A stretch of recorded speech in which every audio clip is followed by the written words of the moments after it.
Hello po mga kapraps. Nandito tayo ngayon sa bayan ng Siniloan, Laguna.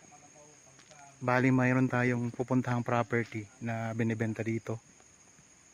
Ang sukat po ay 2.7 hectares. Bali itong barangay road mga kapraps sa sementado. Mula dito, lalakarin muna natin pansamantala yung property. Pero yan po yung right of way niya. Malawak po mga kapraps. Oh. So tapos ito naman pong pababa na to, papunta po yan sa magandang ilog. May magandang ilog kasi dyan na maraming naliligo.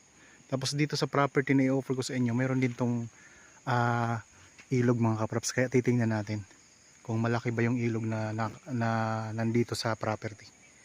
Tapos ito po, itong way na to, direction na to, papunta po yan sa highway. Bali, ang distansya po estimated lang po sa papuntang highway ay 3 to 4 minutes travel time. Kasi depende sa takbo mo eh. Hindi ko kasi nakuha yung eksaktong sukat kaya sa estimate lang po ng travel. So pag tayo po inalabas na sa highway, pag papakaliwa tayo, papunta tayo sa town proper ng Siniloan. Tapos dito po, pagka pakanan naman tayo, papunta naman tayong Infanta at Real Quezon. Tara, puntahan natin ang property mga kapraps. So, ito yung dadaanan natin. So sabi po ng ating kasama dito, ang distansya mula dito sa Barangay Road ay 3 minutes na lakad. Sakop na yung mismong ilog. Sakop na po ang ilog. Boundary o sakop? Boundary. Yung boundary. May boundary ilog. Kung sa meters, mga ilang meters? Mga ilang meters?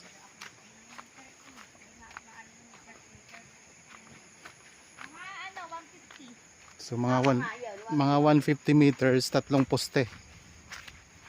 Baka wala pa. Nandun ba sila? Baka wala pa. Dahil sa ano?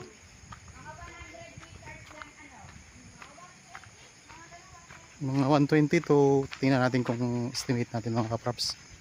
Tapos meron kayo ditong mga ano din, no? Mga farm din na katabi. Tapos mga kapraps, pag pupunta tayo dito sa property mula doon sa highway, ay madadaanan natin yung napakalaking farm ni Atong Ang dito sa Siniloan, Laguna.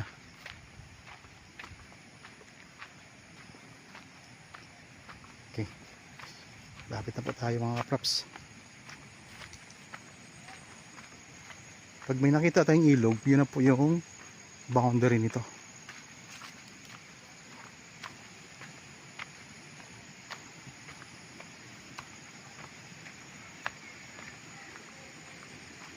So sa mga nanonood ngayon na naghahanap ng property dito sa Siniloan, ito mga kapraps, pwede nyo itong tingnan.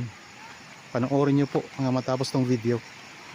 Tapos may dadaanan tayong maliit na sapa. Maliit na sapa mga kapraps. Pero pasok naman po dito ang inyong sasakyan. So ayan na po ang boundary.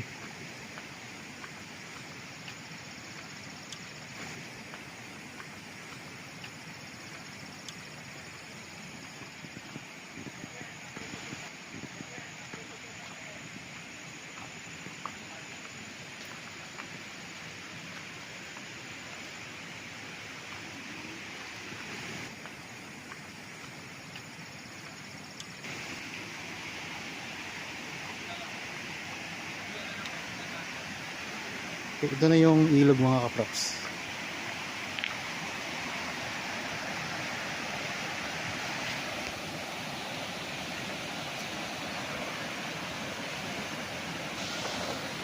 Yan na po ang property mga kaprops.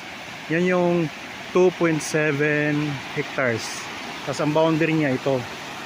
Itong kalsada na to, na rough road. Ito na po yung property. Yan. Hanggang doon yan mga kaprops, malawak ito, 2.7 hectares. Bali tatawid tayo ng ilog mga kaprops. Ayan o, ilog. Pero pwede nyo pong ipasok yung sasakyan dito. Ayan. Ang linis ng tubig dito mga kaprops, oh. Ang lamig pa.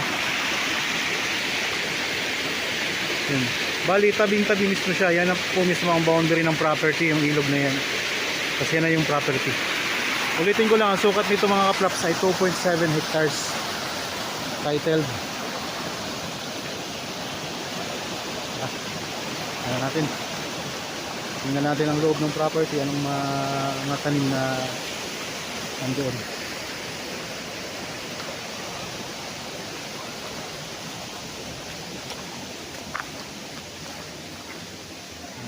So ito ang boundary mga kapraps ha. Ito yung property.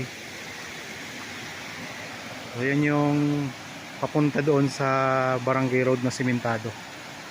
So nasa ano lang mga 100 meters lang yata, estimate ko lang. So kanina nabanggit ko 150 meters pero ang estimate ko nasa 100 meters lang. Napakalapit lang po. So ito na po kasi yung property. Pagkatawid lang nitong ilog. Tara, puntahan natin to. Ikutin natin mga kapraps. Ang presyo nito ay makikita nyo po sa description box at sa title nitong video. Yan, tabi lang po siya ng kalsada. Kaso lang yung kalsada mga kapraps ay rough road pa lamang. Medyo masukal ng konti. O masukal pa talaga yung property. Ayan mga kapraps oh. Meron siyang mga tanim na iba't ibang mga puno. Ayun mga kapraps, ang mga puno niya.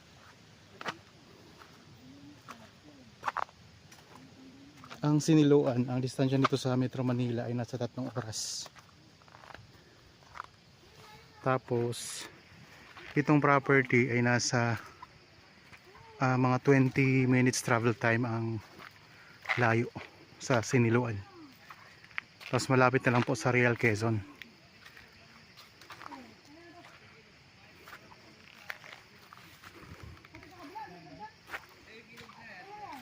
Okay, pasok tayo dito sa loob. Ito na yan ano? Ito na yan. Pasok tayo dito.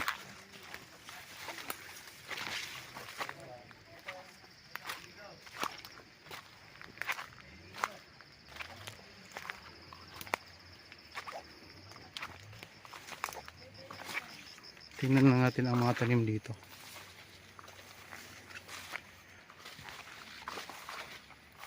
Yan, mayroon puno ng langka. Yung mga kapraps, puno ng langka. Meron dito dating bahay na sira na.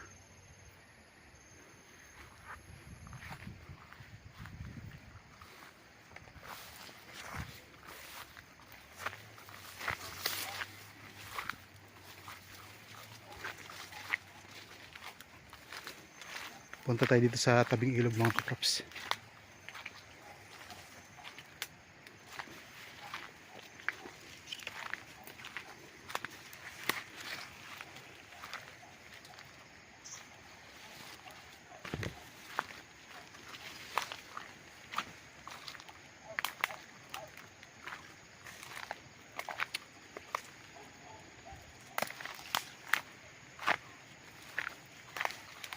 Marami siyang mga tanim na mga punong kahoy. Tapos meron ding sapa dito sa loob na maliit. Bali ang sapa nasa loob mismo ng property mga kapraps. Ayan lang ang sapa oh. Kita natin.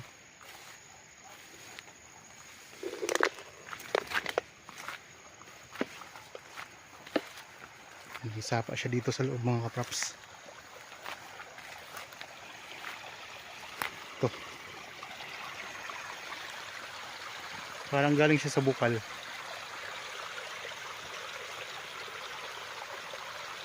So parang may bukal siguro yun doon mga kapraps. Kaso lang masukal lang, hindi natin mapuntahan. Kasi ito yung sapa. Dire-diretso yun pupunta doon sa ilog. So nandyan lang po ang ilog yung pinanggalingan natin kanina. Okay, balik na tayo doon sa pinanggalingan natin kanina. Ang presyo po ay nandyan lang sa description box mga kapraps. Kung gusto nyo po itong makita ng personal, mas maganda kasing makita nyo ng personal para kayo mismo ang makapagsabi kung magugustuhan nyo yung property. Itong ino-offer ko ngayon sa inyo. Malawak ito, 2.7 hectares, kaso lang hindi talaga natin maikot lahat Gawa ng medyo masukal pa to. Pero napakamura lang ng benta nito mga kapraps.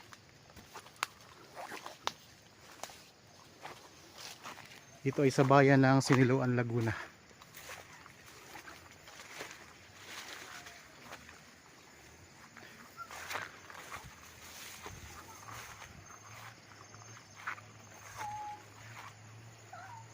Yan, ikot ko lang ang camera.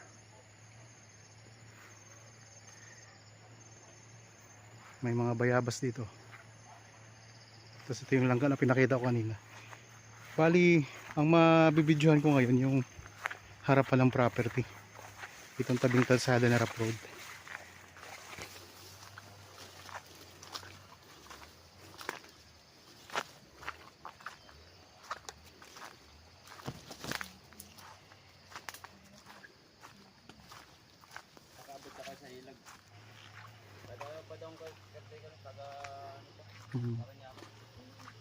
Okay.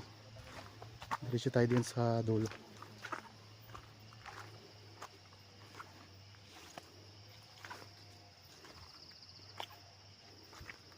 So ito yung boundary mga kapraps ang dinadaanan natin. Hanggang doon pa yan.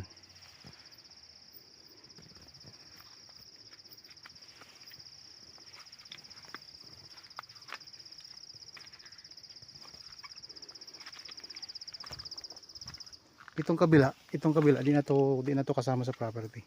Dito lang po.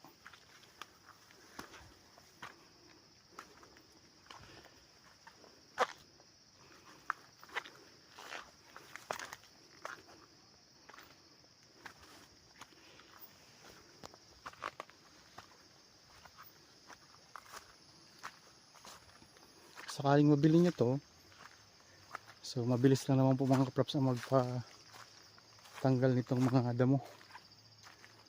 Dito po ay mura lang ang pagpapatabas.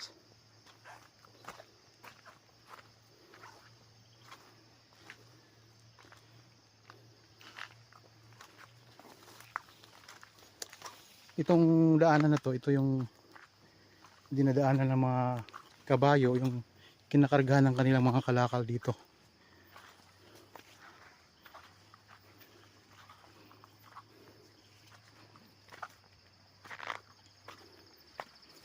Puntahan natin yung pinakadulo nito.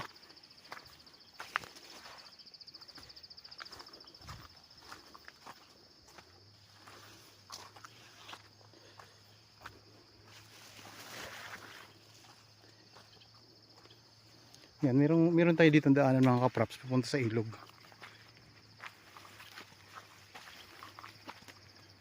So meron ding way kasi dito. Yan, pwede tayong dumaan dito papunta sa ilog mga kapraps. Meron tayong mountain views na matatanaw. Ayan.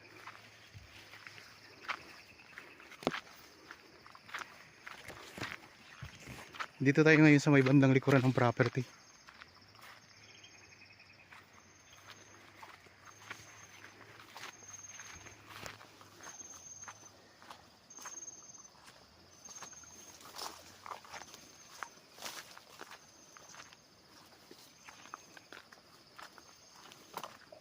Tingnan natin dito.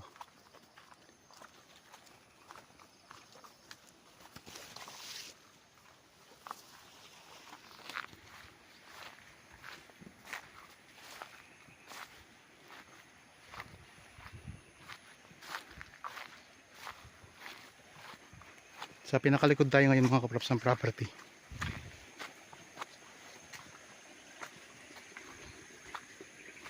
Ito yung mga tatanaw natin dito.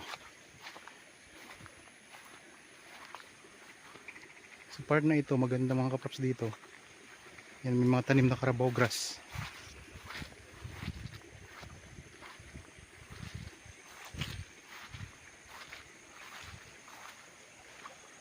Tapos may sapa din eh.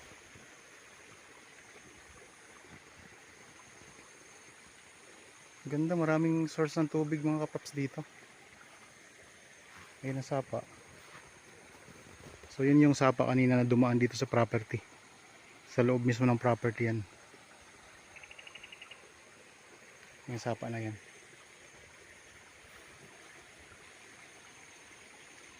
Yun yung mga mountain views natin dito mga kaprops. Oh. Ganda no.